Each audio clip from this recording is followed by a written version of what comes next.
Welcome friends. देखिए, जो हमारा आज का टॉपिक है इसके बारे में मैं बताऊं आपको। तो हम करते हैं इंटरनेशनल बिजनेस। इंटरनेशनल बिजनेस में हमने आपको इंटरनेशनल बिजनेस का इंट्रोडक्शन पार्ट 1 डाल दिया है। अगर आपने वह नहीं देखा तो पहले उसे देख लीजिए ताकि आपको अच्छे से समझ में आए। इंटरनेशनल बिजनेस में हम दो तीन टर्म्स का उपयोग करते हैं, जिसमें हम करते हैं एफओबी प्राइज, हम करते हैं सीआईएफ प्राइज, हम करते हैं सीएनएफ प्राइज, और हम करते हैं जो उसे बोलते हैं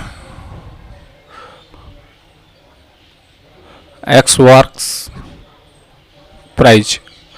इस तरीके से हम 4 टर्म्स का उपयोग करते हैं जब हम इंटरनेशनल व्यापार करते हैं। तो इंटरनेशनल व्यापार करने में जो इस्तेमाल होने वाले जो मूल्य है वो ये 4 तरह के मूल्य होते हैं। इन्हीं 4 तरह के मूल्य के आधार पर ही हम इंटरनेशनल जो हमारा इंटरनेशनल व्यापार होता है उसके अंतर्गत वस्तु जो माल होता है उसके प्राइस का हम पता लगाते हैं। तो देखिए फ्रेंड्स, इसकी गणना की बात करें, इसको जो एफओबी प्राइस होती क्या है, सीआईएफ प्राइस होती क्या है, सीएनएफ प्राइस होती क्या है और एक्स वर्क्स प्राइस क्या होती है, तो इसके बारे में हम आज की वीडियो में चर्चा करने वाले हैं। तो देखिए फ्रेंड्स, हम सबसे पहले एक्स वर्क्स प्राइस की बात करते हैं। तो देखिए, ये हमारा इंडिया है, ये हमारा इंडिया है और यहाँ पे मान लीजिए कि यूएसए है, ये यूएसए है।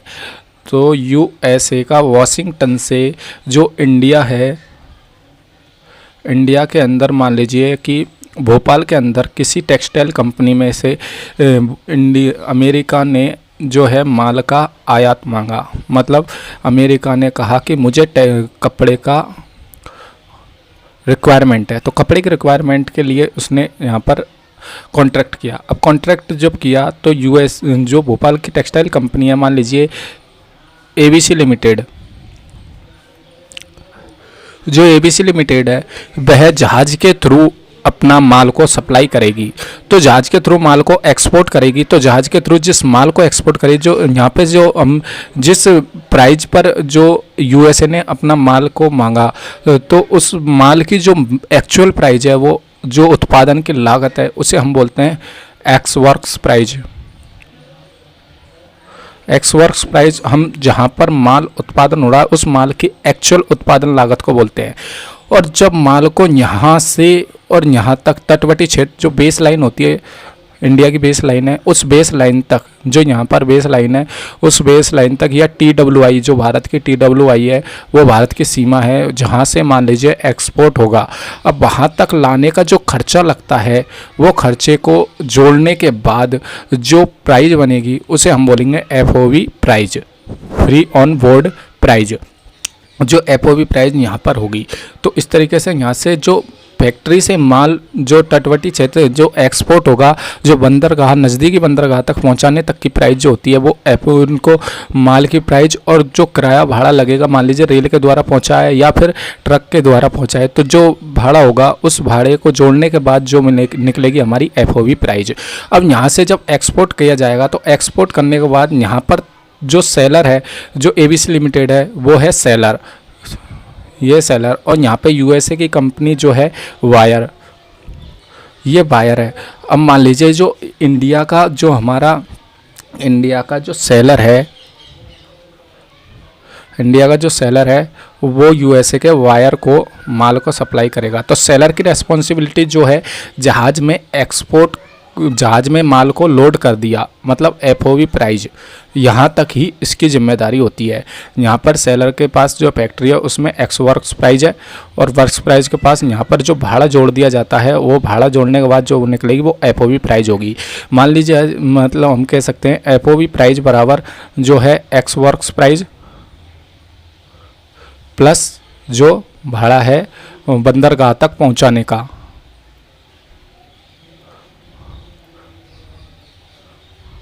बंदरगाह तक पहुंचाने का भाड़ा है, वो मिलाकर हमारी एफओबी प्राइस निकलती है। मान लीजिए यहाँ पर जो कपड़े की जो एक्चुअल प्राइस है वो 100 रुपये है, और भाड़ा लगाकर यहाँ पर भाड़ा जो है 30 रुपये हुआ बंदरगाह तक पहुँचाने का, तो एफओबी प्राइस जो होगी हमारी 130 रुपये होगी। अब 130 रुपये में यहाँ पर जो इंडिया के TWI है, यहाँ से जहाज में शिप में माल को लोड कर दिया। अब माल को लोड करने के बाद यहाँ पे से अब यहाँ पर सेलर की रेस्पॉन्सिबिलिटी खत्म हो जाती है। अब यहाँ पे आता है वायर। अब वायर क्या करेगा, उस जो माल को यूएसए में लेके जाएगा, जो यूएसए में इंपोर्ट होगा, वह माल जो है यहाँ पे उस माल का करवाएगा बीमा, ताकि समुद्र में कोई एक्सीडेंट ना हो जाए। और बीमे के साथ साथ जहाज का भी भाड़ा देगा, जहाज का भी भाड़ा देगा। उन दोनों को मिलाकर एफओबी प्राइज प्लस बीमा और जहाज का किराया को मिलाकर जो प्राइस बनेगी वो बनेगी CIF प्राइज। मतलब यूएसए के जो बंदरगाह तक पहुंचेगी उसके बाद जो प्राइस बनती है वो बनती है CIF प्राइज। मतलब विदेश में इंपोर्ट माल होने के बाद जो प्राइस आएगी वो आएगी हमारी CIF प्राइज। इसके अनुसार हम कह सकते हैं जो CIF प्राइज होती है वो CIF प्राइज होती है FOB प्राइज प्लस बीमा प्लस जहाज का भाड़ा। तो इस तरीके से जो हमारी CIF की गणना होती है। अब मान लीजिए बीमा की राशि हुई 200 रुपये और जहाज का जो भाड़ा हुआ वो जहाज का भाड़ा हुआ मान लीजिए 110 रुपये। तो इस तरीके से 130 और 110 हो गए हमारे 240 और 240 से 440 ये हमारी CIF प्राइज आ गई। तो इस तरीके से CIF प्राइज होती है। एक प्राइज और होती है CNF प्राइज। CNF प्राइज वैसे तो फ्रेंड्स होती तो CIF प्राइज ये, इसमें से अगर हम बीमे की राशि को अगर घटा दे तो वो हो जाएगी हमारी CNF प्राइज। मान लीजिए तो यहाँ पे हो गई 200 जो है हमारी 240 ये CIF प्राइज हो गई, क्योंकि बीमे की राशि हमने 200 रुपये लेस कर दिए।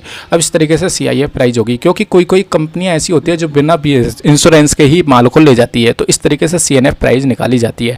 आई होप फ्रेंड्स आपको इस तरीके से अच्छे से समझ में आ चुका होगा। अब एक बार हम पढ़कर भी देख लेते हैं। जैसे एक्स वर्क प्राइज की बात करें तो एक्स वर्क प्राइज यह वह मूल्य होता है जो उत्पादन की लागत होती है, अर्थात इसे हम साधारण भाषा में उत्पादन की लागत कह सकते हैं। इस मूल्य से में उत्पादन की लागत के अलावा अन्य कोई भी मूल्य शामिल नहीं होता है। एक होती है CIF प्राइज। CIF प्राइज की बात करें तो यह माल की वह कीमत होती है जिसमें जिस देश के बंदरगाह पर माल पहुंचाना है वहां तक का मूल्य CIF प्राइज कहलाती है, जिनमें माल का भाड़ा और बीमा शामिल होता है, जैसा हमने जाना। CNF प्राइज की बात करें तो CNF प्राइज होती है यह CNF प्राइज एक तरीके CIF प्राइज ही होती है, केवल यहाँ से बीमा की राशि को अगर शामिल नहीं किया जाता है। तो अब आती है हमारी FOB प्राइज। FOB प्राइज की देखिए फ्रेंड्स बात करें तो FOB प्राइज वह मूल्य होता है, कौन सा मूल्य, जिसमें वस्तु का मूल्य वह उसे निर्यात के पर्पज से निकटतम बंदरगाह तक की लागत शामिल होती है। और सामान्यतः जो एक्सपोर्ट ड्यूटी जो निर्यात का कर लगाती है